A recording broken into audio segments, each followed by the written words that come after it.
Hello, and welcome to our podcast, Celebrating Differences, where we talk to interesting people about who they are and what they have done and what they intend to do to make the world a better place for all of us.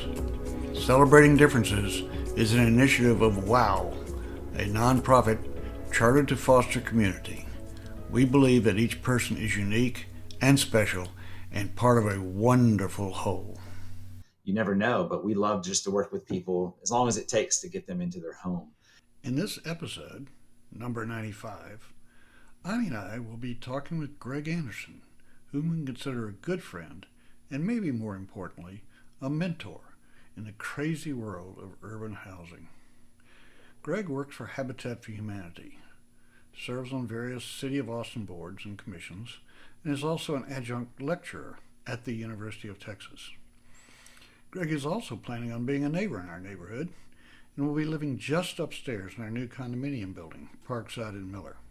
I want to talk mostly about housing, but our conversation will be flexible and we'll have to see where it takes us. So let's go talk with Greg. So, welcome. Hi. Hi, Greg. Good to Hello. see you. I'm glad to catch y'all before the big birthday party. Yeah, well, I want to have you introduce yourself and explain what you do. And, we're going to dig into a lot of it, like where you were born, when, and all that kind of stuff. Love it. All right. Yeah. I would say Hi. who you are, not just what you do. Sure. Greg Anderson. I'm Director of Community Affairs at Austin Habitat for Humanity. Born and raised in Atlanta, Georgia, but I made my way to beautiful Austin, Texas when I was 18 years old. I was a wayward high school dropout. I made my way into AISD where I managed to drop out again and then somehow snuck into UT a few times. Okay, so when were you born? 78. That makes me a ripe 45. Yeah, we're gonna not talk about age. Yes, That's a different podcast. that's a different podcast. Yeah, Celebrating aging. celebrating aging. So we knew you were Mr. Housing for Austin, and so we wanted to get our backdrop just right, so that that's the neighborhood we live in. Right. I love that neighborhood. It's a beautiful, fun place. We, Austin Habitat for Humanity, recently just built these 11 townhomes in Mueller. Nice graphic, yes. And we had a lot of fun doing so. And I wish we could build many hundreds more because families there seem to be very happy. And we had this much demand for this few homes. Yeah. So it's an amazing neighborhood. So your typical operation, Greg, at Habitat for Humanity is that the person who eventually ends up owning the home also puts in a lot of sweat equity. Did that happen on these? So great question. These were some of the first homes that we did that had a shared wall. And so we had our construction team lead on constructing them, but we did sub out the pieces that went into building these homes just so we could learn that process a little bit more. As we speak, we are building other townhomes and duplexes around the city, also with shared walls, with volunteers. So this was more of a learning experience for our construction team. We were the builder and the developer, but we did sub out most of the things that we love to bring on volunteers for, but we just wanted to have a little bit more understanding and experience under our belt before we ran with that with volunteers. Yeah. What a great program Habitat has. It's I can help build my own home. It makes a really big difference. I happened to canvass a neighborhood recently that we built in Montopolis. We built more affordable home ownership in Montopolis than any other home builder. And one community we built had 25 homes, and we went door to door, myself and one of my colleagues who's a Spanish speaker, and we spoke to every single homeowner in that neighborhood. And turns out 60% of the original buyers are still there 25 years later. Oh, yeah. And that just really doesn't happen that often. And it turns out a good portion of the folks who had left passed away in their homes. I mean, they bought it when they were in their 60s or 70s, and that was almost 25, 30 years ago now. And so it's pretty awesome to see people just really just grab their roots and just stick to it and stick around. It's pretty awesome to be able to remain in your neighborhood. Yeah, that's so cool. Do I recall that there's a single mother amongst those homes here? We serve everybody. You bet. You bet. Single moms, retirees, veterans, couples with children, couples who are about to have children. Yeah, across the board, everybody. Inclusive. Very. Yeah. Yeah. In every way. How long have you been with Habitat? 9 years as of January 13th. All right. I'm not counting. No. You know, it's funny. I was leaving City Hall, and I'd been with Cheryl Cole for 5 years, and we had a great time at City Hall. But people, of course, knew that we were leaving because a new council was coming in. That's right when we were going to the transition of single-member districts, and a few groups reached out to me. One of which was Habitat. I'll never forget. I was just interviewing with different groups, and I just kept thinking about Habitat because they were always a ton of fun. I volunteered with them when I was in Georgia. I volunteered with them here in Austin. I'm being from Georgia. Jimmy Carter was a big part of Georgia, and he's always played a big role in Habitat. And so I just thought about this organization a lot. And they brought really cool things to us when we were at council. And so when they gave me an opportunity to come over here and help out and talk housing, it was just too good to pass up. So what don't people know about Habitat that you wish they did? The list is probably long because I'm still learning myself. So, there's sometimes misperceptions, right? There's sometimes the idea that we give away homes or that we just work with a certain clientele. But we sell homes affordably to families who have a desire to want to work with us and want to buy their home. And then we just kind of create that relationship. We do a lot of other things, though. We do foreclosure counseling. We help people avoid foreclosure. We help people understand what it means to get into a home. There's a lot of folks that reach out to us on day one, and they love the idea of buying a home, but they're not quite ready for whatever reason. And so we have HUD certified housing counselors on staff, multiple, and they'll work with folks for months, sometimes years. Sometimes they buy through us. Sometimes they buy through market rate housing. You never know, but we love just to work with people as long as it takes to get them into their home. And we also love working in advocacy. And we know for a fact that even if ourselves and all of our amazing peer organizations here that work in both the ownership and the rental space, even if we all doubled and tripled and quadrupled our output, we still wouldn't have enough homes. So we like to work in the policy realm, to work with policymakers to help just figure out ways to make housing easier to build. One would think that would be an easy conversation to have. Unfortunately, it is not. We do pass a lot of great things. City Council, for the most part, over the years has been, understanding of the fact that the average income earner can afford this, but the average home costs much more than that. So there's quite the disparity there. And the wider that gap grows, the harder housing affordability is for a larger number of folks. And so council's been working really hard to change that dynamic. The courts haven't been helpful to us. They have been throwing out a lot of things that council and the community have worked on for many, many years. But, the fact is that the problem is it gets worse. We just all have to work on it a little bit harder. So we're just going to see where that goes and stay optimistic and keep trying to make housing easier to build. So that's what we do on the outside. But then we also work with a lot of developers here in Austin, around Austin. We serve 5 counties. And there's folks that build homes that sometimes they just want those homes to be affordable. So they'll just work with us. Sometimes they're required to have those homes be affordable through a density bonus program, and we'll work with those. Within Habitat, we have a subsidiary called Homebase. And let's say you two get into development, you build a building that has 100 homes. You want to sell 12 of those affordably. Sometimes you don't want to necessarily do the affordable aspect of that because you don't know exactly how that works. And so you reach out to Homebase. And Homebase will work with you all or whoever happens to be selling those and building those to kind of play that role and find the buyer and then put the income qualifying aspects around the deed restriction or whatever it takes. So we play in a lot of different sandboxes around affordability just to try and get as many affordable units on the ground as possible. Did I see that Homebase recently is working with the Mueller Foundation? That's correct. Yes. So that beautiful picture behind you, it's hard to tell, and you can't really tell, but 25% of those homes, if you include workforce housing, it's more like 27%, are income restricted for folks earning below a certain income, median family income of our local area. And yeah, we have some of those homes come back on the market, and so they'll sell it back to us, and we'll just find that buyer, and we'll get another income qualifying family into those homes. Yeah, because that was going to be one of the big problems. How do we keep it affordable in this crazy market? Uh, Yeah, we've learned a lot from Mueller over the years, and the city of Austin had such a good experience with it that they're looking to do it again on a little bit smaller scale over in Colony Park. But yep. it looks like they've also brought on the same group, Catellus. So they have worked with that community for a long time, and city staff and the council member in that district and the mayor have all done a great job to bring it all together, and that should start taking shape here in the next couple of years. Don't quote me as to when, but another exciting development for Austin.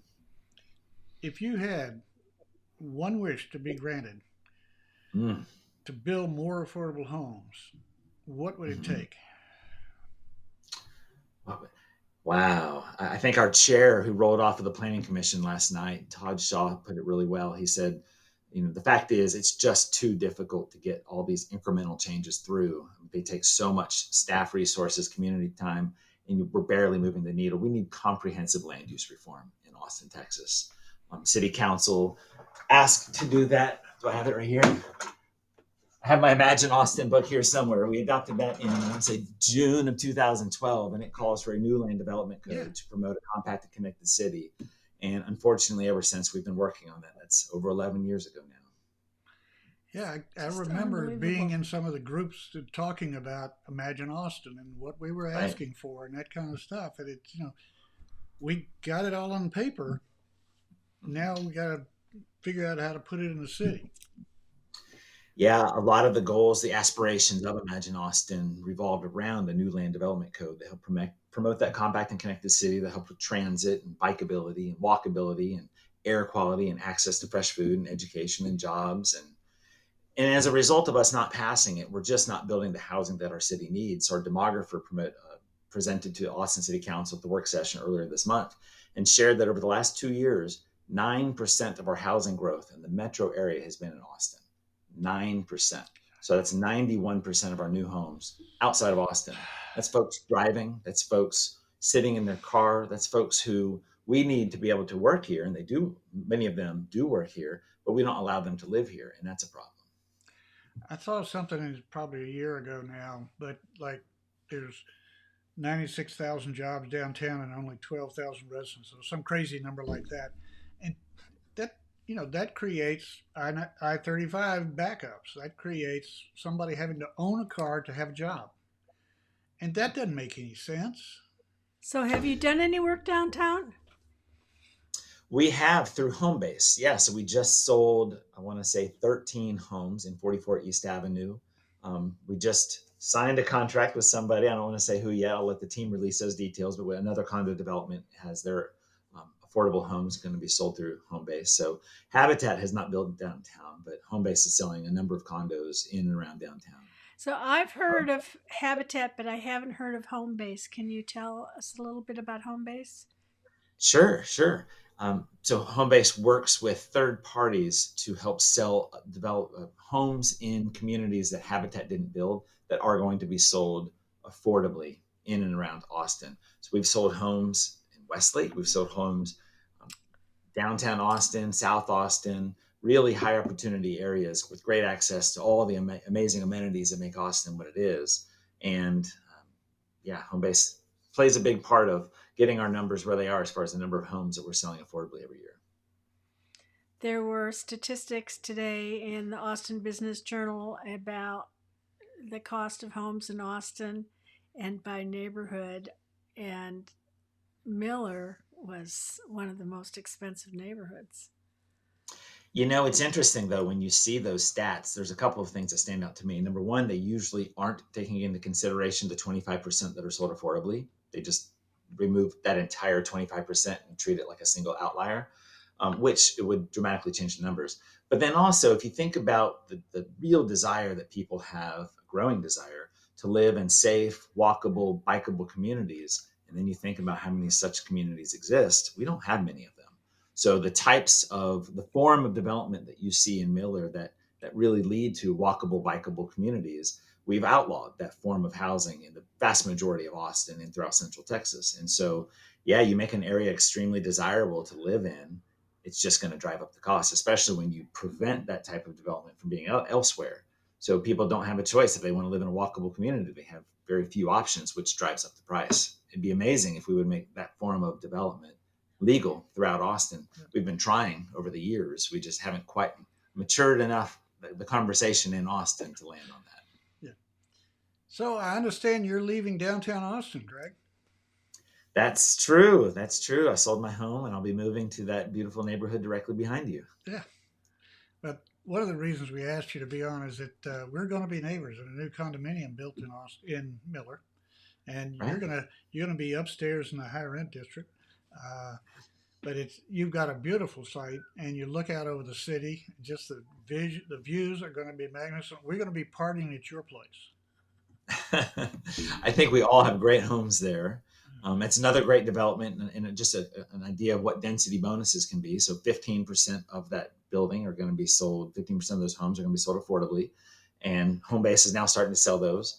But then, yeah, the homes that you and I purchased, the three of us purchased a few years ago, those went just like that. They put those out on the market. And I had a student recently who wrote a paper on condos being the new starter home. If Okay.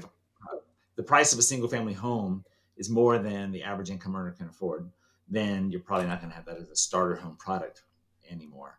And so a lot of young people are choosing condos as their starter home. So one thing I'm excited about in our new building is the different types of housing. So you're going to have little one bedrooms that face the courtyard on the lower floor. And then you're going to have 2 bedrooms and 3 bedrooms. And so it's really a way to watch the price differences be quite dramatic in the same building. And you really don't see that when you see a lot of neighborhoods. You see kind of expensive to very expensive, but you don't really see entry level to, you know, a mid-range higher price. You just don't get that. And so the diversity of folks that we're going to have in our building is going to be really exciting. Yeah. Yeah, we're really looking forward to having people that close around because we are in the neighborhood, right over there somewhere, and but if they're not walking by on the street, we just don't see them. Yeah. But in the condo, we can walk out of the door and be in the hall and be around to the swimming pool and all that kind of thing. There's going to be people. I'm particularly because most of what I do is in the back of the house, so I don't see people walking by. It's really important. Another thing, because I have advocated for housing for seniors, is that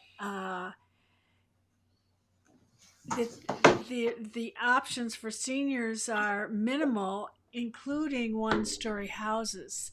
And people have said, they want a one-story condo, and the condos are mostly two-story. Yeah. In this, except for the very first Mueller houses, which they had some one story. They had some one story, but they didn't continue to do it that way because the noise level between the two floors. Right. Yeah. Yeah. Well, you're on the top floor, so you don't have to worry about the people above you, right? We'll see. Pigeons. Pigeon. It's funny you mentioned that, but as city council has been looking recently at an initiative they just passed called the Home Initiative. I want to say city staff shared the fact that there were more 3-car garage homes being built in Austin than 1-bedroom homes. So, yeah.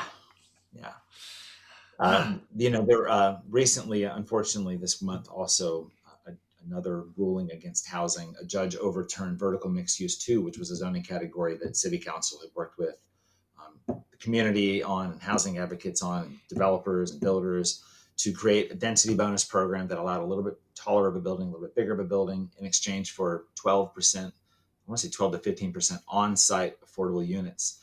And there were over 5,000 homes in that pipeline ready to be built on our high transit corridors, many of them condos, a lot of them for rent. And all of those are now in jeopardy and kind of dead in the water until council fixes that. So, yeah, housing conversation is very interesting in Austin. And it's going to be interesting to see where that goes in 2024. I know the state started to look at a couple of housing bills here recently. And there was one item called the accessory dwelling unit bill where it was like SB 1412, I think. And it was going to allow for accessory dwelling units to be easy to build. Our local delegation split on that. I want to say it was a 4-4. Four of them voted yes, 4 of them voted no. I believe our rep is Cheryl Cole. She voted yes. And it was going to just make it very easy for folks to build an accessory dwelling unit. Of the 4 who voted no, it was interesting because we reached out to them just to be like, hey, can we talk? And their main reason for voting no was they said local control. Local control. The cities have local control, and they should be able to decide what happens to them. So you hear that on this hand, and then over here you have a city council passing these zoning ordinances with a super majority that then the courts are overturning, citing that they didn't follow state law. State law on the issue is very confusingly written, to put it delicately. It's bad. It's really bad. And when folks brought a bill to fix the language, the same folks who are always suing the city to stop these zoning categories hired lobbyists to kill the bill to fix the language. And so we're kind of stuck right now. We don't have local control. The state's not voting on things to make it easier to build housing. Council keeps trying, getting it overturned. So, in the fastest growing city in the country that needs a lot of housing units, that is sprawling like crazy and displacing a lot of folks. It's going to be interesting to see what happens. Well, one of the things that worries me a little bit is one of the statistics I saw recently is that Austin has fallen way down the list of the fastest growing, but there are 4 small communities around Austin who've gotten up into the top 10 in the nation in terms of fastest growing cities. And that's because we're forcing people out. And, now we have a transportation problem. By the way, what is your email address or the back part of your email address? It's Walkable Austin? You bet. So you care about walking and transit and biking, any of that kind of stuff? I love it. For the vast majority of my adult life, I haven't had a car. I remember in 2017, I had a car, and one day I needed it, and I went to look for it. It wasn't there. I was like, oh no, someone stole my car. And I was like, wait, when's the last time I saw my car? And I thought about it, and I called my friend. I was like, hey, have you seen my car? And he's like, yeah, when are you going to come get it? You left it here 2 weeks ago. I was like, I didn't know. That was a good indication it was time to sell the car. So yeah, I love to walk. I love to take Cat Metro. I'm very fortunate. I live on South First, and I have my office here on South First, and the 10 route comes every 10, 15 minutes. And I love good transit. And density helps with good transit. So how are you going to get from your new condo to your office? Love the question. So directly outside our front door is the 10 route. 10 route. Comes right here. Yeah, it's a high frequency bus route, and they didn't ask me. They just put it in. So trust me, I was very excited when I noticed that. I was like, oh my gosh, what a small world. Yeah. We'll see. Why are you moving to Mueller? I know this is a little off topic of No, it's not. It's exactly not at all. No. So behind you, I can see the site where we built these 11 homes. I'll flash them at you again. Ooh. There you're.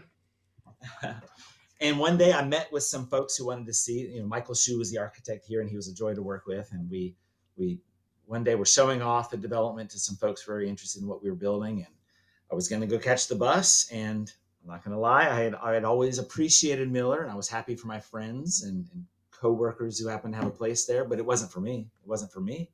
And I'm just walking to the bus stop one day, and I'm just like, huh. And I started to get really excited. I was just like, oh my gosh, just everything has really come together, and the trees were getting bigger, and the people were out there more, and the playgrounds were activated, and the shops were full of wares and people. And I was just like, okay, I need to live here one day.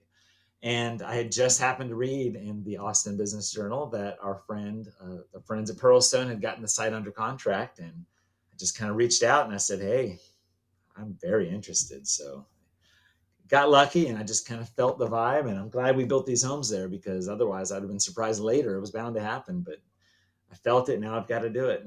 All right. Yeah, I was watching the news also for 1-story condos, both for the possibility for us and because of the senior population, who want to own but be on 1-story. Good for the knees. So now we're going to ask you some of the harder questions. Gotta go. All right. Well done. You do a lot of things for everybody in town. What do you do to make your life better, Greg? Oh my gosh. I get on cloud 9 when we make housing easier to build. So just recently we passed the home initiative. That was very exciting. Okay. It's fun to see when people come out and speak, when people come out and share their stories.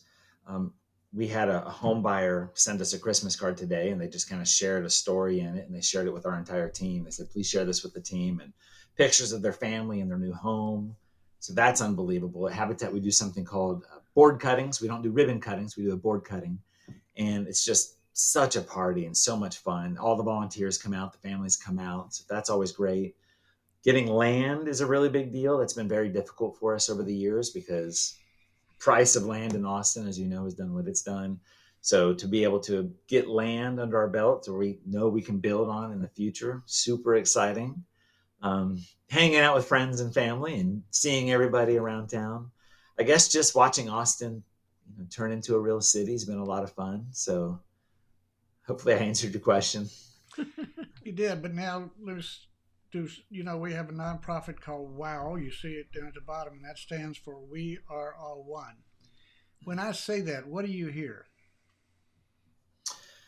Austin's inclusive and ready to be more accepting of the folks who want to live here.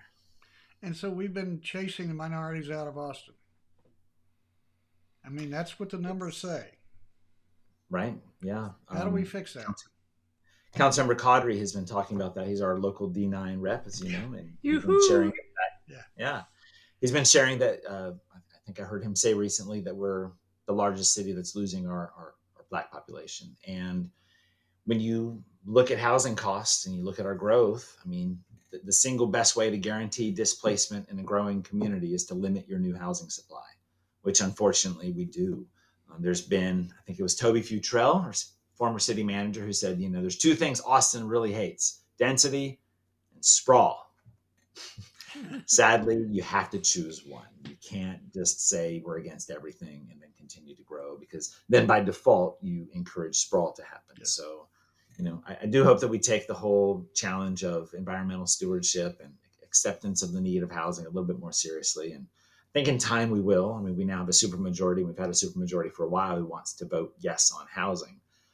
We have judges that are very okay with kind of overturning the democratic process. We'll see how long that lasts. But sadly, it's a political decision of who gets to become a judge in Texas, and that leads to political decisions. So, but also I think the state, I mean, I hate to say the state could help on this, because the state doesn't necessarily always help on things that we see them land on. That being said, if we can make housing easier to build in a way that, totally maintains life safety and access to good quality housing, I don't know. It's just, the conversation's getting harder and harder, but we are desperate for solutions. So we'll see what happens.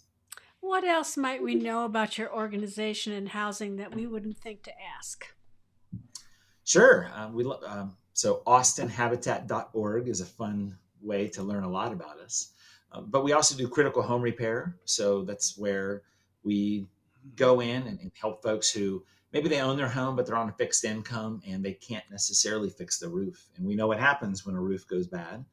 And we also have restores. So one of the ways we learned to fund housing a long time ago, before there were anything like a Prop A, is we have the restore, where folks can donate construction materials or home goods or clothing, and then we sell those items back to the community. They're open to the public, and then we use those proceeds to help fund our mission. So that's a big part of it. And then just working with community organizations and volunteers. We have somewhere around 9,000 to 10,000 volunteers that come out and help us build our homes every single year. Wow.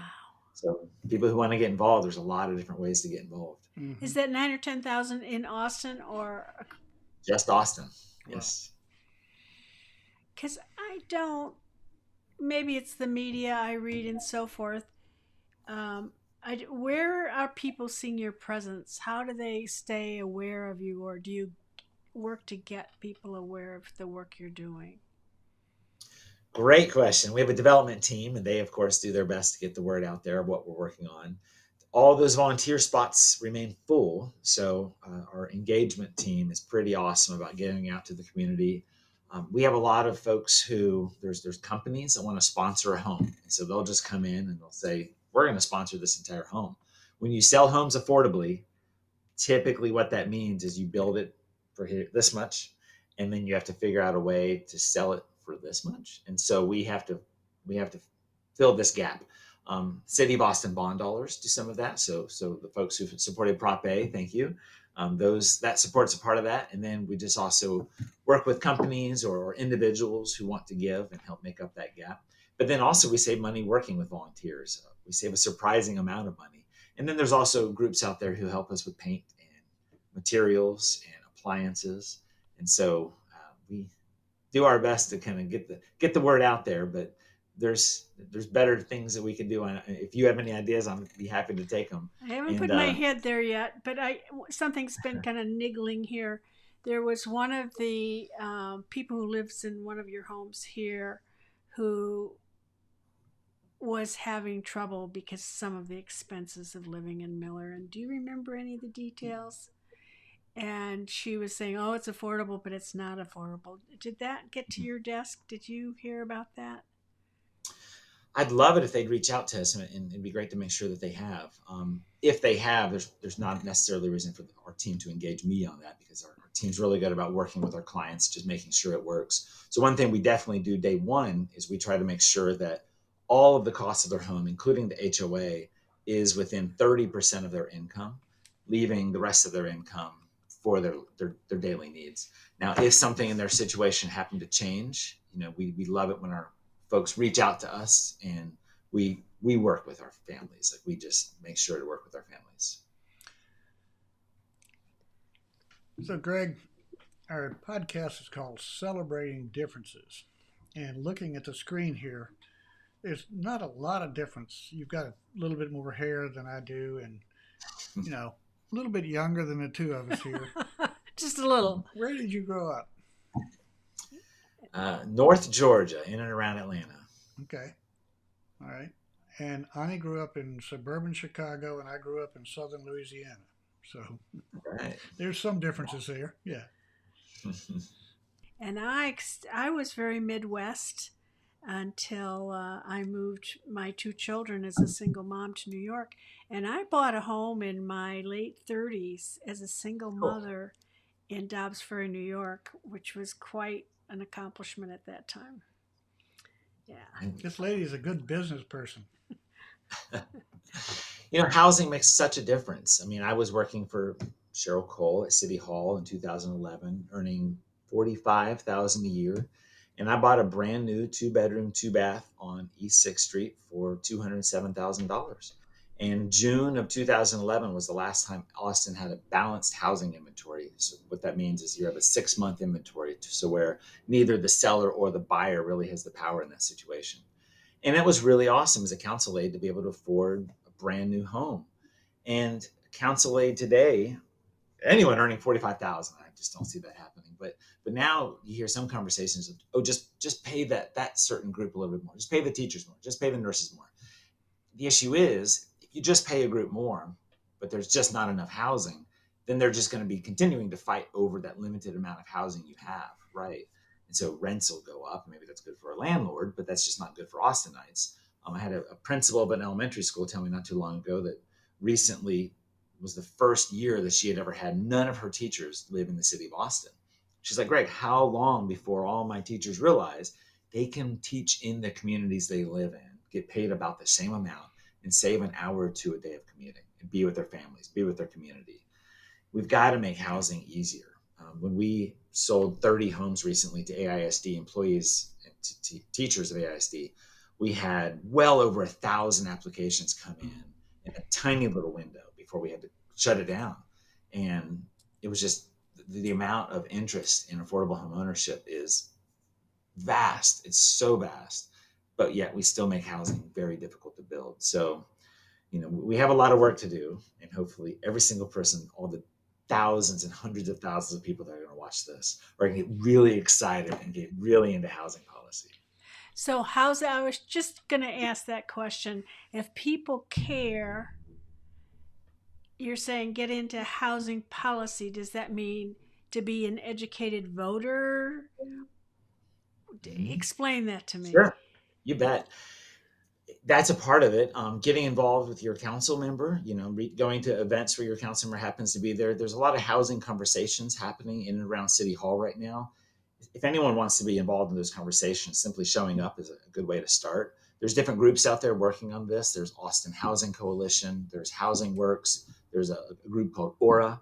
There's just a lot of groups, transportation groups, pretty much anyone who's into transit or housing. They welcome feedback and they welcome folks to get involved. I think that's one of the best things about the city of Austin is you really can just jump in and be involved, and not too much time or effort. There's not a lot of barriers to getting involved in the city, which is really, really amazing. You can get in over your head pretty quickly. Do you work with the University of Texas at all, or any of the other schools? UT has been noticing, and the Dr. Burnett Pierce, before she left, said that the biggest issue HT is facing is housing affordability. Professor Larry Speck always said in Architecture and Society, which is a popular class at UT, that there's a direct correlation between how close you live to campus and your GPA. And then, yes, now UT is getting very involved in the housing conversation as well for a couple of reasons. One, they're hearing it from their students that housing is just too unaffordable. But another issue that UT is having that they've never really had before is they are extending job offers to tenure track positions. And they're getting folks to say yes, and then come, and then look around, and then turn down the job. And they're having that happen more and more, where folks are just like, no, like I'm going to go to another school that's not as good as UT, but it's in a place that's more affordable, where I can raise my family, where I can, see myself living affordably and be able to own a home. And so traffic's not so bad. Yeah. Right. And that's great. I mean, all major employers, anybody who cares about Austin, the more all of these groups are getting involved, it's very important. NIMBYism is real, and unfortunately, there's a lot of misinformation that comes around housing. You can have people just say point blank that the biggest threat to housing is a developer making money, as though you can have an area with a food desert, and if HEB wants to build a grocery store, anyone's going to say no. You can't have a for-profit grocer here. Like, it's just ridiculous. Like, we have to allow for folks to build housing and make it easier for housing to be built where we know we need housing. NIMBY, not in my backyard.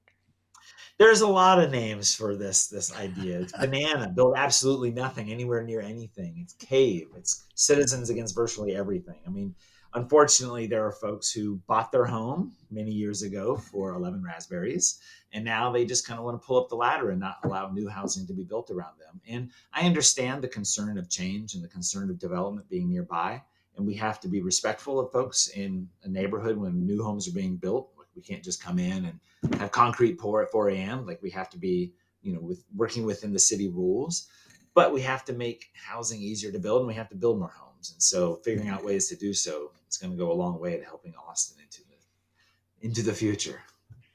Okay, give me a short title for this episode of the podcast, Celebrating Differences, from Greg Anderson. What's the title besides Mr. Housing?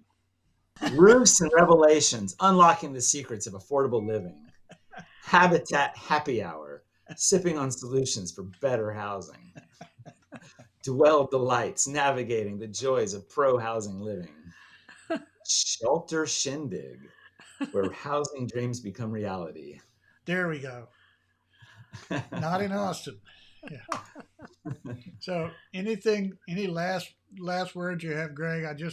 I am so looking forward to having you in the neighborhood and running into you more than we do. And just, it's going to be great to have you around. Sure. Last thing I'd encourage folks to do, the city council is now looking at home phase 2, so housing opportunity for middle income earners or middle income empowerment rather. And phase 2 is going to look at reducing our minimum lot sizes. Okay. So the same year that the Supreme Court, or the same year that racial deed restrictions were made illegal, Austin upped its minimum lot size from 3,000 square feet to 5,750 square feet, with the clear understanding that you're going to just price people out and make it more exclusive. So it's called exclusionary zoning for a reason. So our minimum lot sizes that have been around darn near 100 years can be smaller. People don't need a fifth of a football field to call home. So for the folks who still want it and can afford it, it's going to be available to them. For the folks who just want a home near a school, near a grocery store in Austin, it's going to make housing a little bit more affordable for them. So home phase 2 is going to be a big conversation in Austin. It'd be great if people would get involved and check it out. Yeah. So Miller needed over 100 variances from city code to be able to rebuild. Yeah. Right. Want to finish up, Ani? Greg, thank you. I think the more people know, hopefully the more they'll care. And Mhm. we really appreciate the work you're doing and Habitat is doing, and we're looking forward to you being in our Habitat.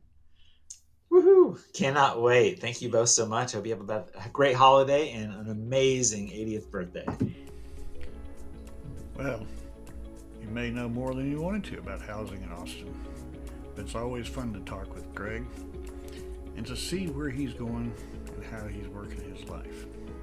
So, Ani and I both thank you for listening in and following along, and hope you'll come back and visit us again. So that's the end of episode 95. Greg Anderson, Austin's Mr. Housing.